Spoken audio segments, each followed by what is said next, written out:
Burnt chilli pomfret, crab meat soup, 3 pepper noodles. চীনা নতুন বছর উপলক্ষে এমনই সব জিভে জল আনা পদ নিয়ে হাজির মেনল্যান্ড চায়না।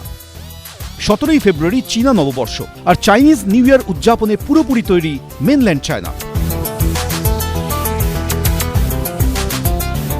প্রত্যেক বছরই যেরকম এক একটি প্রাণীর ওপর ডিপেন্ড করে চাইনিজ নিউ ইয়ার।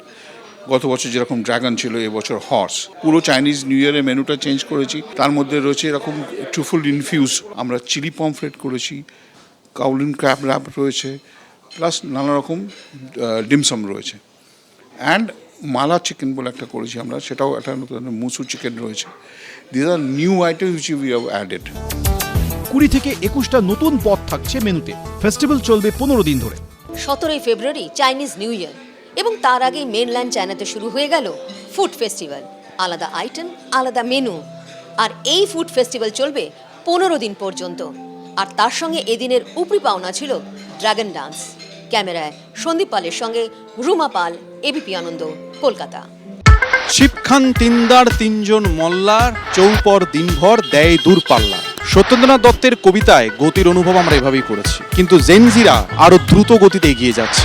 যাদবপুর বিশ্ববিদ্যালয়ের ইঞ্জিনিয়ারিং বিভাগের পড়ুয়াদের তৈরি ইলেকট্রিক রেসিং কার গত বছর জাতীয় স্তরে ইলেকট্রিক রেসিং কার প্রতিযোগিতায় সাফল্য অর্জন করেছে। পরবর্তী গতির লক্ষ্যে তারা আরো এগিয়ে চলেছে। আমিও আজ যাদবপুর বিধানসভা কেন্দ্রের নানান প্রান্তে ছুটে বেড়াবো জানার জন্য নির্বাচনের আগে জেনজিরা কি ভাবছে।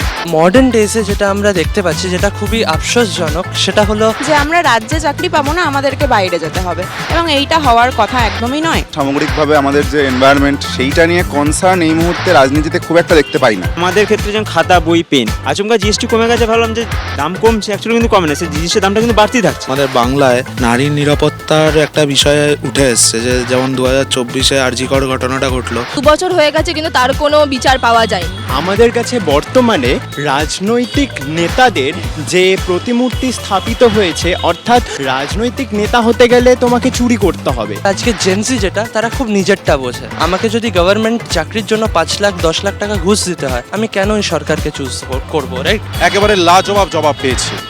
আরও বিভিন্ন জায়গায় জেনজিদের আমরা মুখোমুখি হতে যাব। আপনারাও দেখতে থাকুন জেনজিরা কি বলছে। চোখ রাখুন এবিপি আনন্দে। এবিপি আনন্দ, এগিয়ে থাকে, এগিয়ে রাখে।